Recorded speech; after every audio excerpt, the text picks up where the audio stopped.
All right, well, let's go in our Bibles to Daniel chapter 3. And of course, the big miracle here is the miracle of Shadrach, Meshach, and Abednego in the fiery furnace.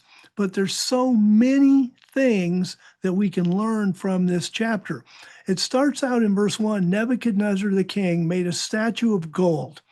Um, what is the statue a representation of? Some of the versions read image, but in this case, the image, you and I would know it as a statue. So, what is it of? And the scholars argue back and forth. And frankly, everything possible under the sun has been thrown out. The statue of Nebuchadnezzar himself, just all kinds of one of his favorite gods, all kinds of different ideas. For my money, if you read chapter 2, Nebuchadnezzar was so blown away at the image that he saw. Because if you go to, well, let's just go there. Let's just go to Daniel chapter 2. And so Nebuchadnezzar dreams a dream. And so you find out, well, what's the dream about? And you don't know what the dream's about until you get all the way down to, let's see, verse 31. This is Daniel interpreting Nebuchadnezzar's dream. You were looking, O king, and behold, there was a large statue. The statue, which was mighty and of exceeding brightness, was standing before you, and its appearance was frightening. And then he begins to describe the statue, which ends up being kingdoms in history. The first statue is the Babylonian Empire, Nebuchadnezzar himself. And then came the Persian Empire, and then came the Grecian Empire, and then came the empire which apparently started out as the Roman Empire, but then there's a hiatus, and it ends up being the empire of the Antichrist by the end. So Nebuchadnezzar is completely wowed by this dream of this incredible statue. To me, that's the best logic of what he's doing here. And when it says he made a statue of gold, for example, it could be something like wooden pieces and stuff covered with gold. It doesn't have to be solid gold, although it could be. And similarly, it could be made of gold. But for example, if he wanted to represent, just in case he did want to represent the head of gold, the chest of silver, that kind of thing, he could have done that, still made the statue of gold. If you go back into history, were there large statues that we can document from history that were made of gold? Yes, there were.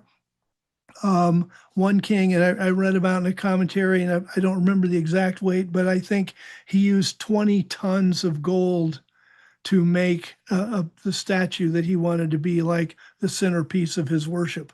So here's Nebuchadnezzar. He makes a statue of gold. Its height was 60 cubits. Its width 6 cubits. So that's basically 90 feet by 9 feet. It's somewhere in there.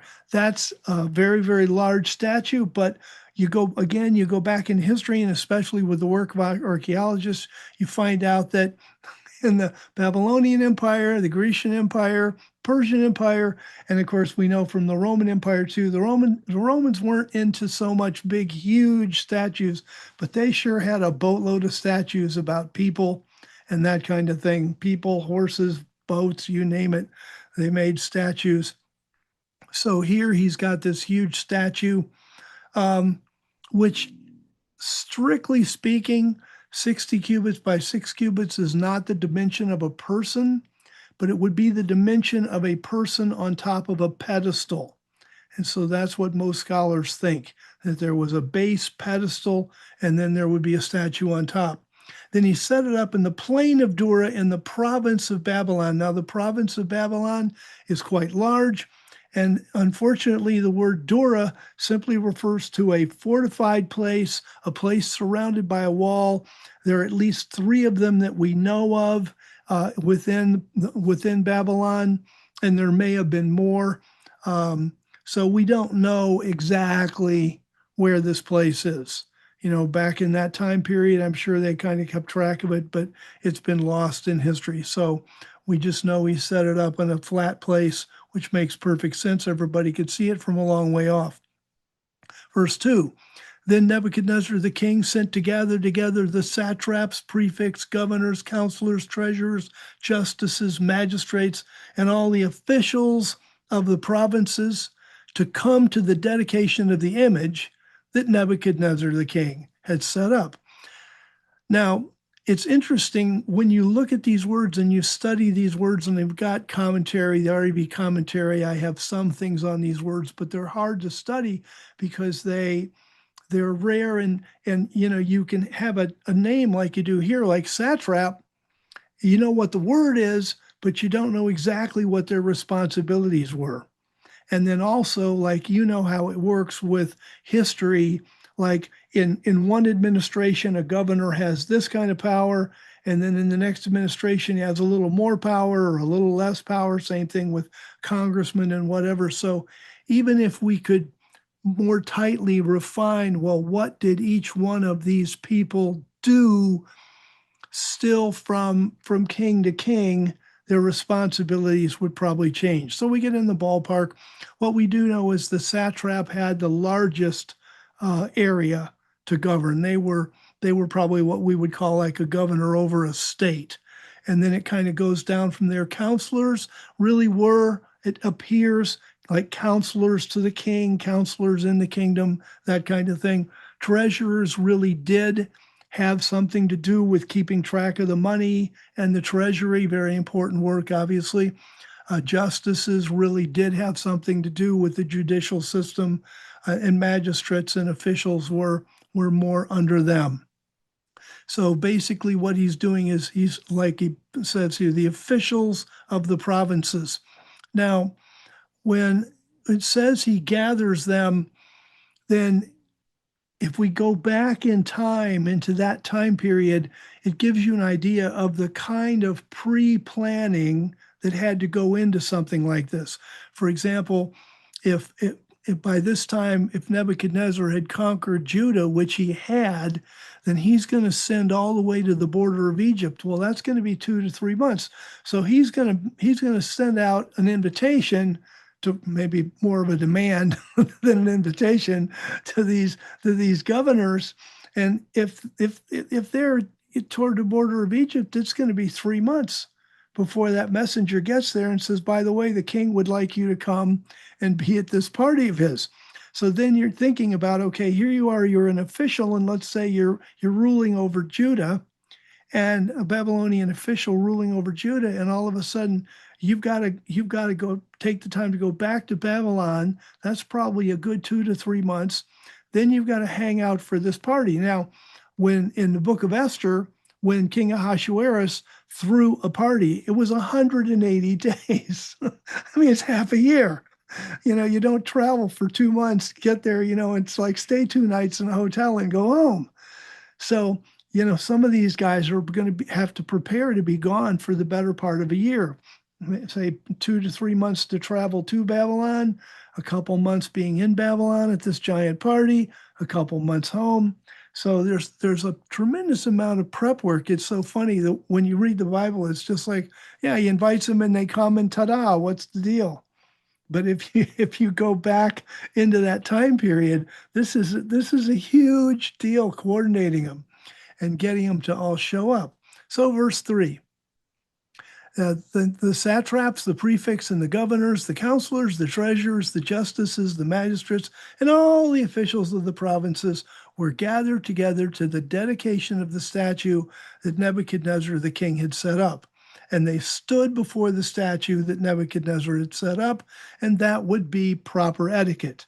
In the biblical world, the king sat and different people stood, and in this case, all these people are standing, and in that culture, they were really used to it.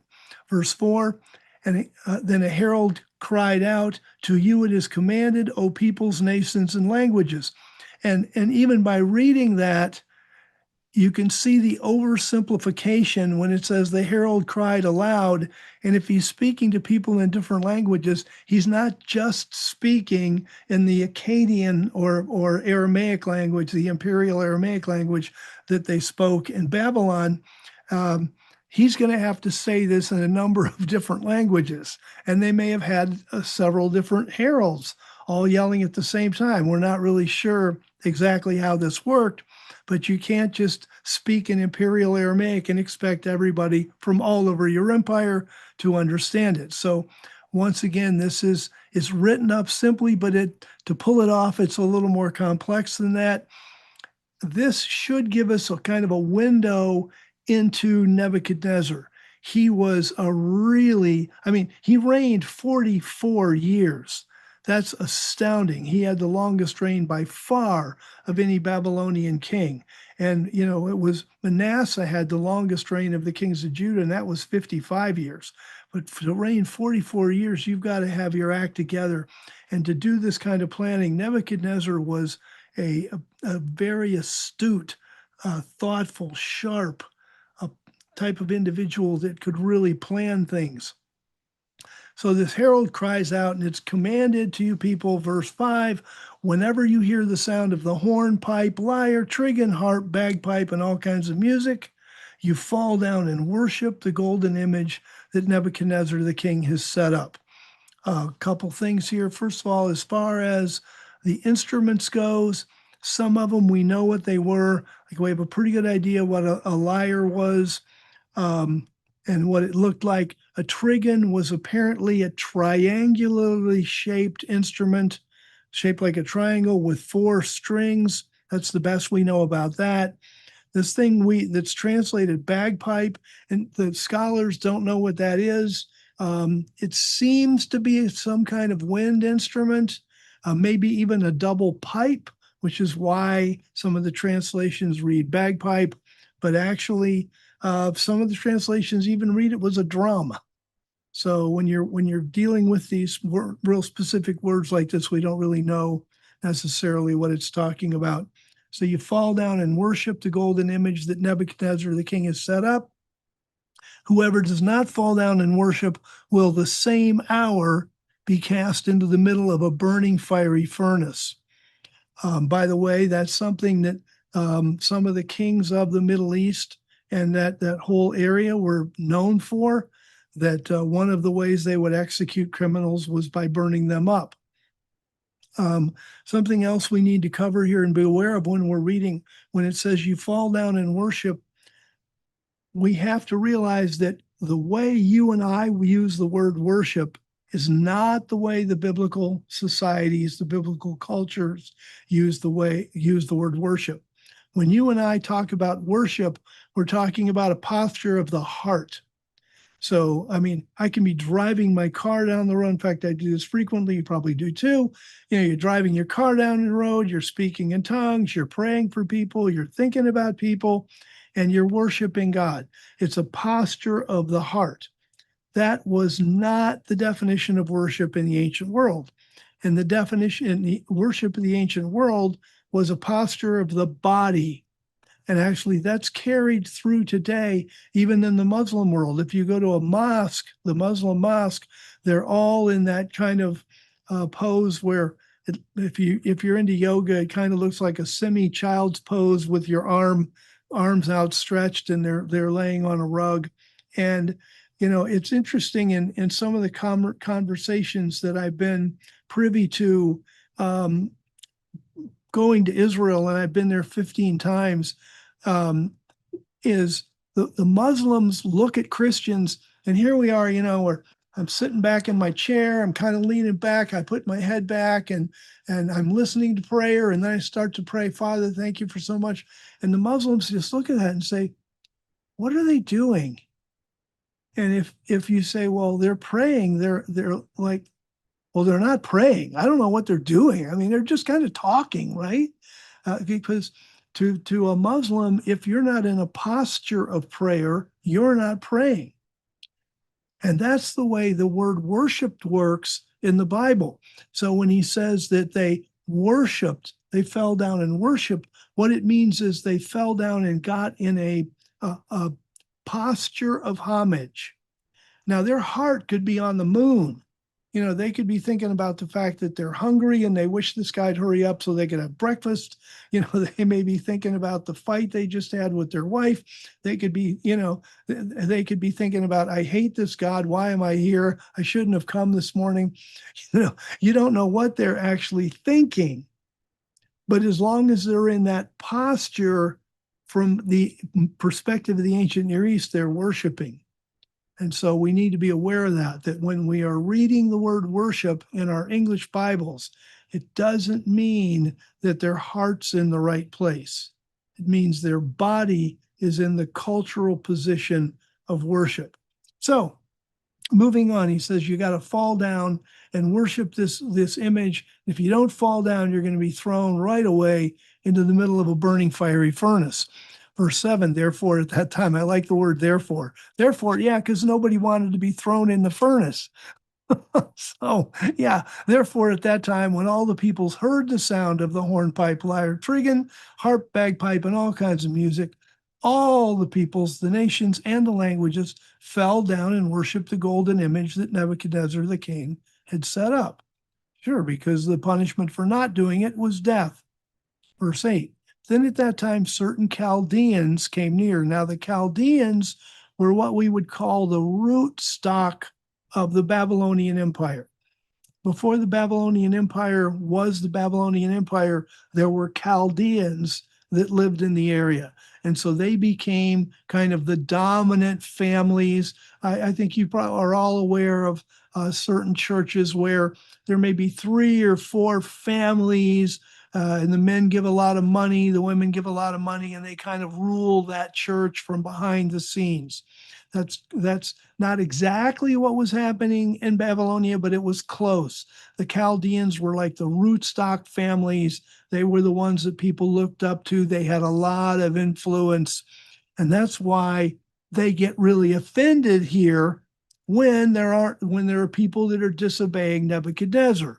So it's the Chaldeans, verse 8, that came near. They were allowed to approach Nebuchadnezzar and his envoys, and they brought an accusation against the Jews. They answered Nebuchadnezzar the king, O king, live forever. Standard greeting. You, O king, have made a decree that everyone who hears the sound of the hornpipe, lyre, trigon, harp, bagpipe, and all kinds of music must fall down and worship the golden image. And whoever does not fall down and worship will be cast into the middle of a burning fiery furnace. There are certain Jews, and I like here, they're going to do a little dig here, which is kind of interesting because it's going to make it's designed more to get Nebuchadnezzar mad at the Jews, because it's going to say, well, let's just read it. He said, there are certain Jews whom you have appointed over the affairs of the province of Babylon. So these people, Nebuchadnezzar specifically appointed them over the province of Babylon. And now these are the Jews that are defying you, that are rebelling against you. So that's designed to get Nebuchadnezzar really angry. And it did. And then we learn a lesson from that if you can make an argument personal to somebody, then you get a lot more emotional traction. And you guys have you've all experienced that, where somebody will come to you and tell you a story that's close to your heart, or about somebody who's sick, and you knew somebody like that was sick, or something happened to you. I know, for example, that is what Nathan did with David. David was a shepherd. So here comes Nathan with this story. Oh, there's this man and he owned this sheep. And Nathan's going, oh, I know what that's like. Yeah. Oh, yeah. And he killed it. What do you mean? And all of a sudden, David's got all that emotion that comes right to the surface. And that's what happens here. He says, there's certain Jews who you've appointed, so you should expect them to be loyal. And these men, O king, have not respected you. They don't serve your gods nor worship the golden statue that you've set up. Now we know that this is Shadrach, Meshach, and Abednego. The question is, and it's been asked by many scholars, where is Daniel? It doesn't seem like Daniel would have worshiped this image either. And the fact of the matter is, the Bible doesn't tell us, and we don't know. He could have been an official, official appointment, doing something somewhere else in the empire. That's a possibility. Heck, he might have been homesick. That's a possibility. It's even a possibility that Daniel was so close to the king and so well loved by the king that people didn't want to take the chance that the king might get mad at them for pointing out Daniel rather than getting mad at Daniel. So there's been all kinds of things thrown out as possibilities. Why wasn't Daniel there? Bottom line is, we don't really know. So Nebuchadnezzar predictably flies into a rage. Then Nebuchadnezzar, in his rage and fury, commanded to bring Shadrach, Meshach, and Abednego, and they brought these men before the king. Nebuchadnezzar answered and said to them, "Is it true, Shadrach, Meshach, and Abednego, that you do not serve my God nor worship the golden statue that I've set up? Now, if you're ready, when you hear the sound of the horn, pipe, lyre, trigon, harp, bagpipe, and all kinds of music, to fall down and worship the statue that I have made. But if you do not worship, you will cast the same hour into the middle of a burning fiery furnace. And who is that God that can deliver you out of my hands?" So he's very threatening here. It's a figure of speech, and it's basically sudden silence. This is something that, again, many of you probably have, you participate in this figure of speech. It's in the commentary if you can get to it. It's aposiopesis.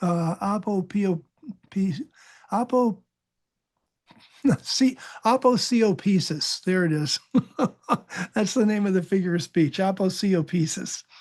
And it's sudden silence. And it's when you speak half of a sentence and then you shut up for effect. So if you're a parent, you've been driving around down the road, you've got two kids in the back seat, and they start fighting amongst each other, and it's driving you crazy, and you turn around and look at them and go, "If I have to come back there," and then you stop and you let the effect sink in. And that's what that figure is, and that's what Nebuchadnezzar's doing here. He's not even going to tell him what's going to happen. If you fall down and worship the statue that I've made, verse 15 continuing, "But if you do not worship, you will be cast the same hour into the middle of a burning fiery furnace. And who is that God that can deliver you out of my hands?" Verse 16, "Shadrach, Meshach, and Abednego answered and said to the king, to Nebuchadnezzar, we do not need to give you an answer concerning this matter." Now, as we're looking at this verse, depending on the version you're reading, this seems to be the correct pointing or placement in the text.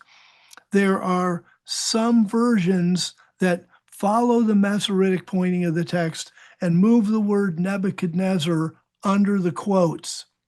And that would mean Shadrach, Meshach, and Abednego answered and said to the king, "O Nebuchadnezzar, we do not need to." But I really don't believe that that's the way the text should be handled. There's good commentary on that. To speak Nebuchadnezzar's name like that in direct address in that culture, and you can imagine, for example, if you're in a courtroom and you're in front of a judge, you say, "Judge," or "Your Honor." You don't call the guy by his first name. Same thing if you go back to medieval courts. The king's name, but if you're talking to him, you say "Lord" or "Your Highness." You don't say, "Hey, Bill," that kind of thing. That would be the height of disrespect.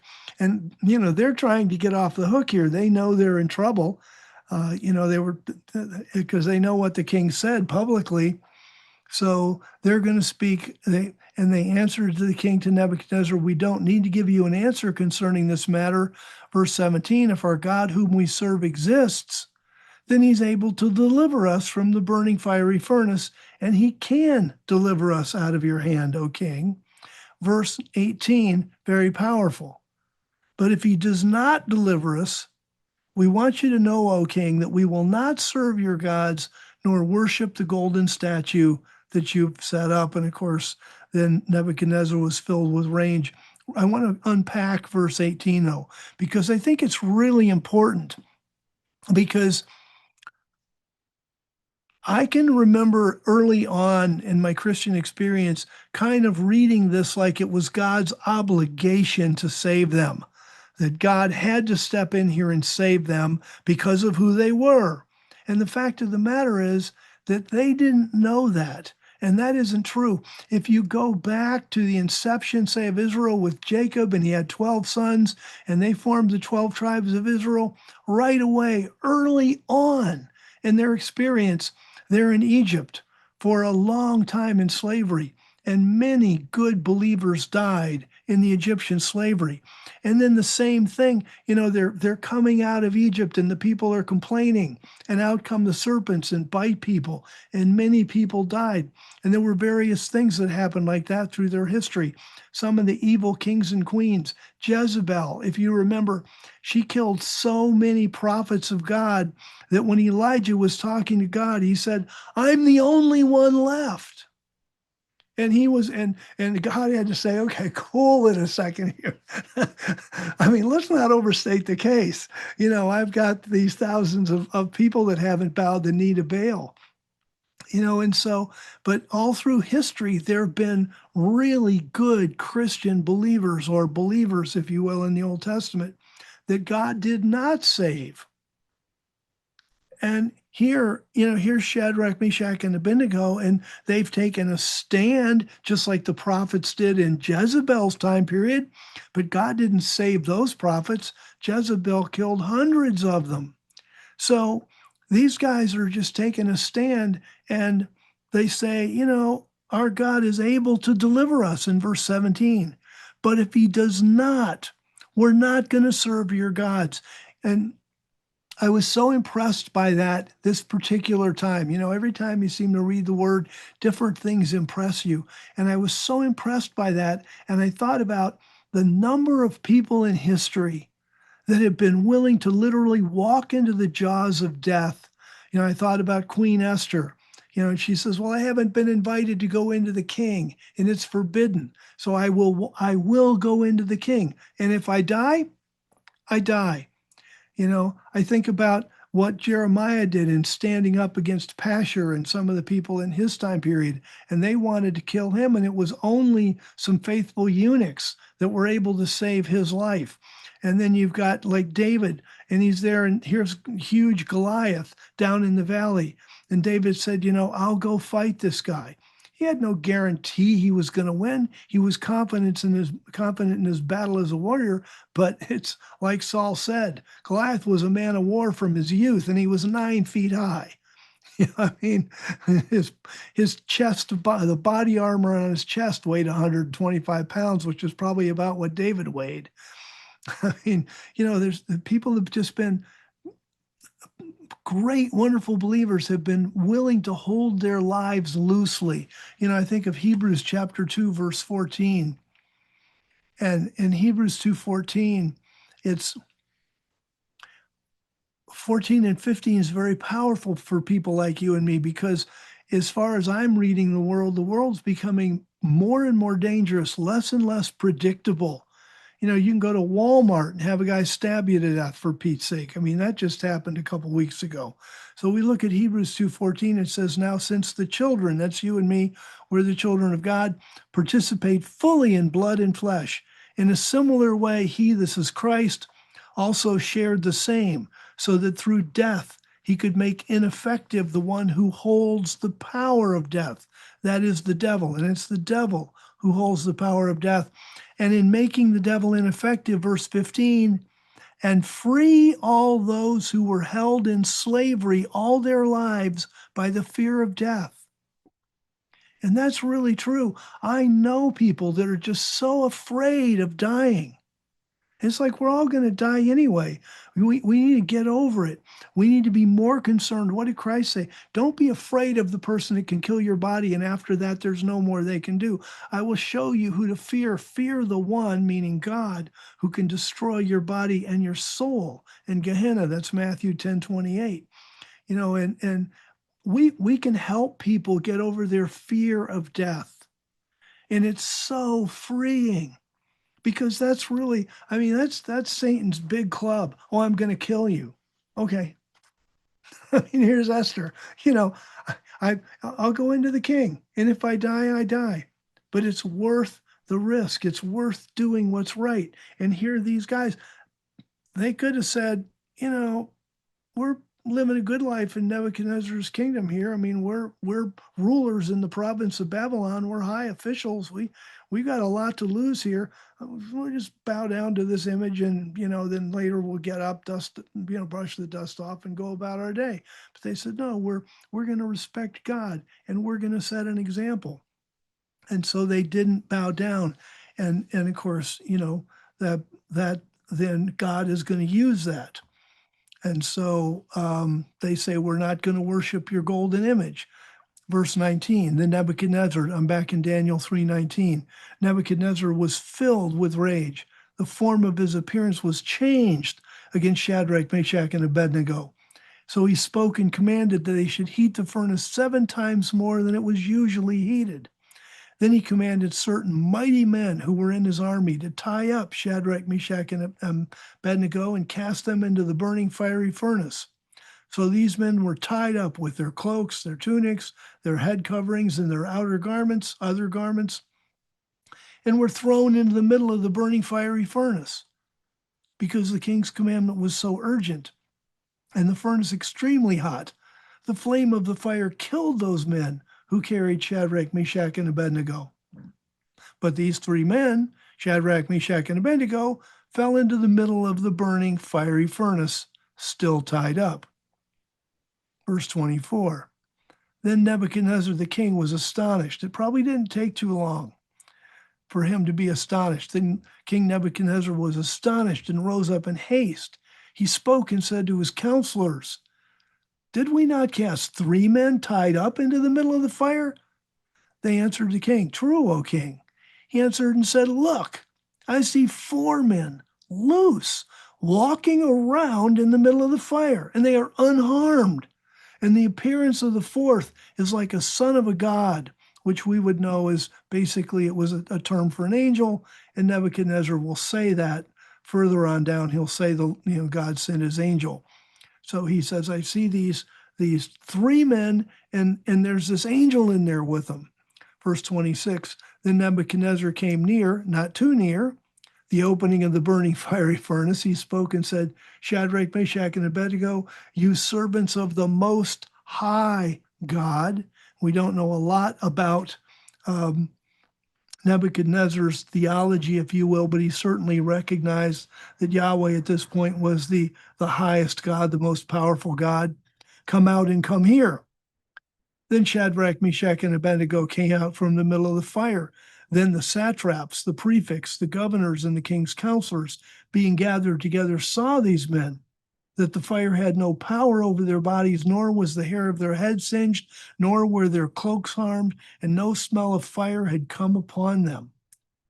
And Nebuchadnezzar answered and said, and by the way, I think one of the reasons for this particular miracle, because like I say, you look back in history, there were a lot of people that God could have saved miraculously that he didn't.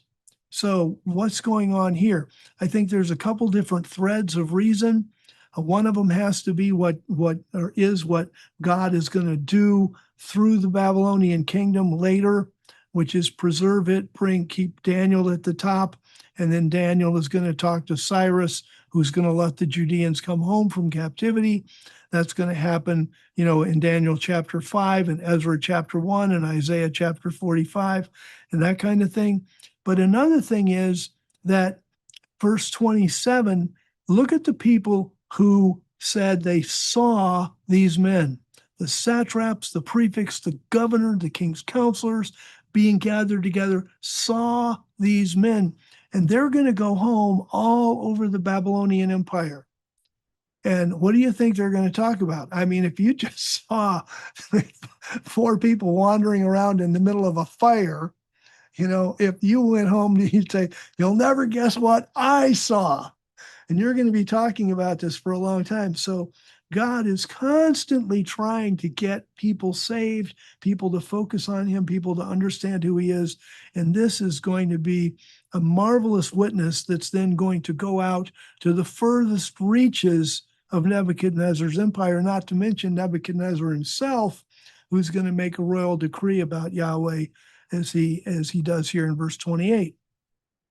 Nebuchadnezzar answered and said, "Blessed be the God of Shadrach, Meshach, and Abednego, who sent his angel and there's your sent his angel and delivered his servants who trusted in him. And they changed the king's word, and they were willing to give up their bodies rather than serve or worship any god except their own God." And that's very powerful. And that's where people need to be. We've got to be courageous with what we know to be the truth. And we take heed from it. It says in Timothy that every person who lives godly in Christ Jesus will suffer persecution. If we are bold enough to truly live godly in Christ Jesus, we will suffer persecution, but we'll also change a lot of people's lives. And I love this, that Nebuchadnezzar recognized these guys were willing to die for their faith. And then God, in this particular case, backed that up, and now they've become a witness. And so, verse 29, Nebuchadnezzar says, "Therefore I make a decree that any people, nation, or language that speaks anything offensive against the God of Shadrach, Meshach, and Abednego will be cut in pieces, and their houses will be made a dunghill," that's a public latrine, "because there's no other God who's able to deliver in this way." And that's quite a statement coming from Nebuchadnezzar, because as the king of Babylon, he's also representative of the high priest of the chief god of Babylon. But he's going to say, there's no other God that can deliver like this Yahweh guy. Verse 30, then the king promoted Shadrach, Meshach, and Abednego in the province of Babylon. And that again is God kind of putting his fingers into the Babylonian pie, so that later on, a guy like Daniel in Daniel chapter 5 will be set up to become the ruler over Babylon. He's first made the third ruler, then he's first made the third ruler, and at that point, then the attack by Cyrus the Persian, the first king Nabonidus was killed off.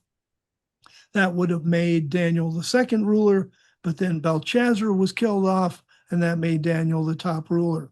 So by the time Cyrus the Persian arrives in Babylon, who's running the whole place? Daniel. And why did Daniel get there?